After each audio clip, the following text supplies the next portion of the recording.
perspective. Okay, Prakash, we will leave it there today. Thanks a lot for joining us.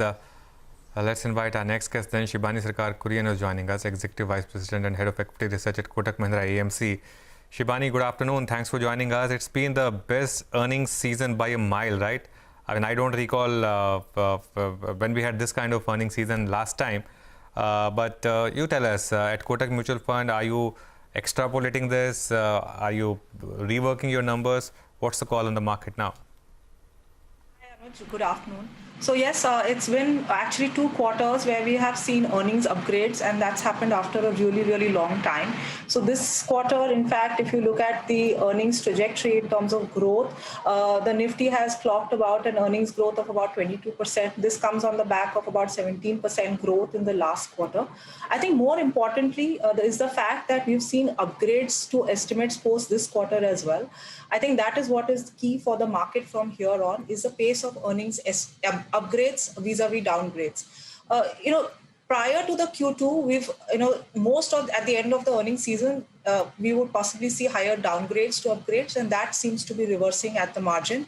And therefore, that is going to be the key for the markets. If you look at just valuations in terms of the estimates for consensus earnings for FY22, consensus is looking at about 25 to 30% earnings growth for Nifty companies.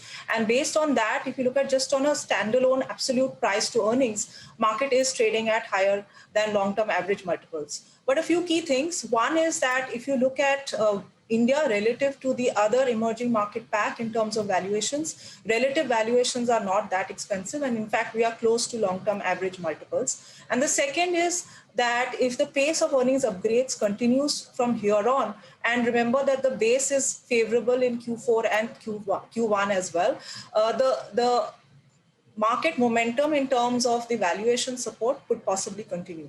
Also remember that as the economy starts to improve, the broader market participation also starts to factor in. We've already seen mid caps move up quite sharply in the last 6 months. However, if you look at the mid and the small cap indices vis-a-vis where they were in 2018, large caps clearly have outperformed by a mile. And therefore, our belief is that as the economic recovery picks up pace, market will become more broad-based. And therefore, there is opportunity from a bottom-up stock picking perspective, even at current valuations. Yeah, I guess it's going to be all about, whether you can find the right stock at the right price. I know we can't talk stocks with you, Shibani. Good afternoon. Good to have you on the show. Good afternoon. But let me sort of drill a little deeper into the economy-facing side of the market, because that's where the rush is right now for obvious reasons, right? So let's say if we take a sector like cement, or if we take construction. I mean, we spoke with NCC in the morning. They were sounding very optimistic about pickup in execution. So if we take some of these pure economy sectors, then how do current valuations stack up versus the historical averages? So if you look at the domestic cyclicals, in fact, most of the domestic cyclicals, whether it be industrials, construction, infrastructure, cement, over the last 2-3 year period, these sectors have really not done much. It is now that you are actually starting to see momentum coming back in terms of demand growth. In fact, if you looked at numbers from cement companies, volume growth was the key standout in this quarter. And therefore, clearly, our belief is that some of the domestic cyclicals are well poised, even from a valuation perspective, to lead the market going into the next year. Especially as you mentioned in terms of a sector such as cement, that's a sector that we've been positive on. Cement is, in terms of volume and demand growth, is a beneficiary both from the housing side as well as from the infra play. The key question is whether the pricing trends continue. However, demand supply is such that we believe that pricing should remain stable and should start to move up, and therefore add to profitability.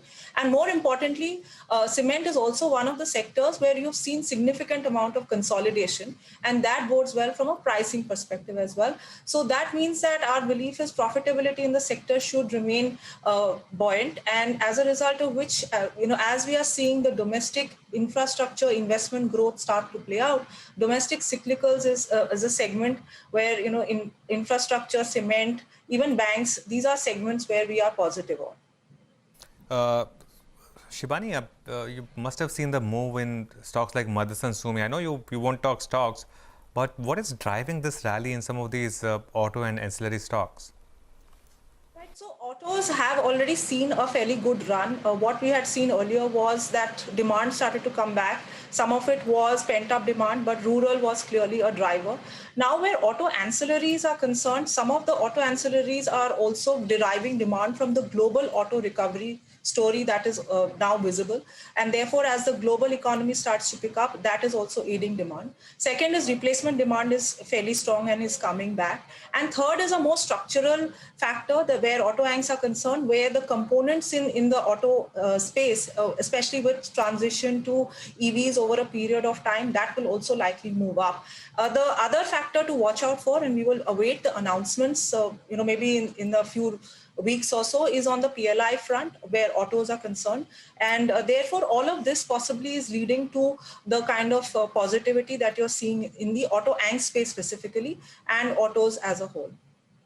Shivani, I just want to go back to the point on domestic cyclicals that you were making. Just wanted to understand the valuation. I mean, the fact that from an absolute abyss, because these were sectors not in demand, to now there's been a substantial rally.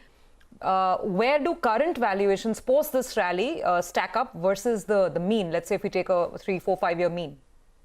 Right. So again, it has to be fairly stock specific in nature. So if you look at the broader infra industrial stack, valuations are still not significantly above their long-term average multiples. In cement, there could be some pockets where valuations are above long-term average multiples. But overall, if you are seeing a situation where economy is starting to recover, the recovery becoming more structural, and also this time around government policy focus more towards infrastructure investment-led growth rather than just consumption-led growth, then there is a fair degree of runway for valuation multiples to re-rate. Also remember, if you're looking at valuations just from the last 3-4 year perspective, that those multiples factor in a period of very muted trends. In fact, as I said, cement volume growth over the last 2 quarters have been possibly the highest that you've seen in a long period of time. And therefore, as earnings growth starts to recover, valuation multiple re-rating is also possible where some of the domestic cyclicals are concerned. Okay, so that's on the domestic cyclicals. Then one final question, Shivani, what to your mind is the key risk to this market as we just move along? It's been a stunning bull market, of course. Absolutely. So, being in the market, one should never take the eye off the risk factors. So one, of course, in this market, liquidity has been a major reason for the market move up. Global liquidity continues to be ample, and therefore, if there is any sort of an event which results in reduction of the global liquidity, that is something that one needs to really watch out for. And therefore, a lot on what is happening in terms of what global central banks are doing on liquidity as well as on interest rates. That's going to be the key factor. The second, of course, is the COVID situation. We've all now built in and said that, probability of, say, a lockdown happening in a country like India seems to be on the low side. However, if you start seeing trends where COVID re-emerges as it did in some of the European countries, and there is another lockdown situation, that can emerge as a risk and put a brake to the economic recovery. However, for me, the key factor to look for in this market would be the pace of earnings growth. After a long time, we are seeing that the earnings growth trajectory is buoyant and you are seeing upgrades to earnings. And therefore, that is likely to be the key driver for markets from here on. Okay, Shivani, good.